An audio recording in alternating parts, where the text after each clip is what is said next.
नमस्कार. जत विधानसभा मतदारसंघातील मायबाप मतदारांनी विधानसभेचा सदस्य म्हणून मला निवडून दिल्याच्या नंतर काही बाबतीमध्ये माझी जबाबदारी वाढलेली आहे. लोकांच्याकडून मोठ्या प्रमाणामध्ये अपेक्षा आहेत.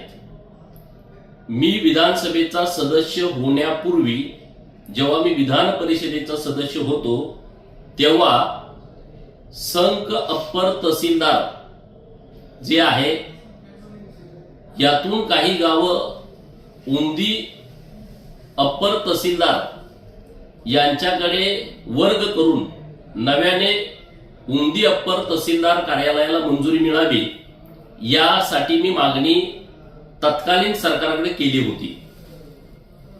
मला वाटतंय मार्च 2024च्या दरम्यान महसूल मंत्री राधाकृष्ण विखे पाटील साहेब यांच्याकडे एक बैठक पण झाली होती आणि त्या बैठकीमध्ये सविस्तरपणे आम्ही मांडणी केली होती. आता ती प्रक्रिया पुढे जाते. संघ आणि उंदी मध्ये पूर्वीपासून काही बाबतीमध्ये विवाद आहेत आणि त्यामुळं उंदी परिसरातील लोकांची मागणी आहे की उंदीला नवीन अप्पर तहसीलदार व्हावं आणि त्यानुसार नव्यानं प्रस्तावित जे उंदीला अप्पर तहसीलदार कार्यालय केलेलं आहे त्यामध्ये 22 गावांचा समावेश आहे.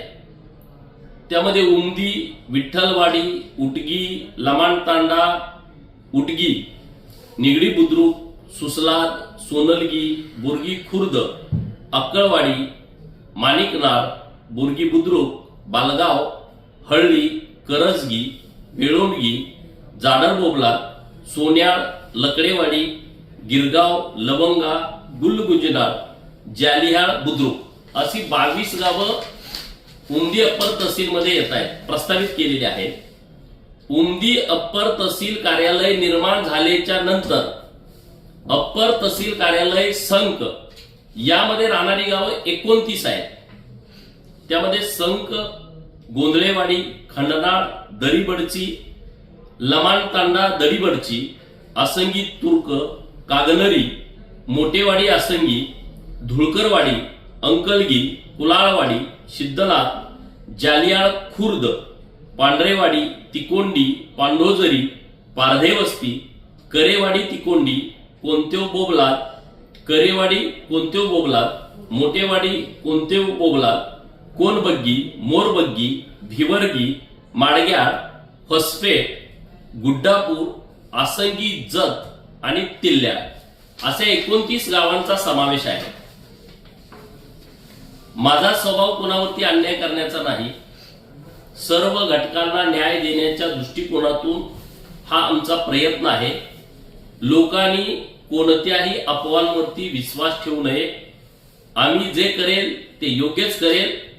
संघमध्ये वेगवेगळी कार्यालय यावीत यासाठीचाही माझा प्रयत्न सुरू आहे आणि त्यातील एक भाग म्हणून एक मोठं हॉस्पिटल आपण सरकारी प्रस्तावित केलेलं आहे. ते पण मंजुरीच्या टप्प्यामध्ये आहे. रेशीम प्रशिक्षण उद्योग केंद्र हे संकला व्हावं यासाठी वस्त्रोद्योग मंत्री महोदयांच्याकडे मी एक मागणी केलेली आहे आणि त्याच्याबद्दल सरकार सकारात्मक आहे. तर अशा पद्धतीचे वेगवेगळे निर्णय राज्य सरकार संघच्या बाबतीमध्ये घेत आहे.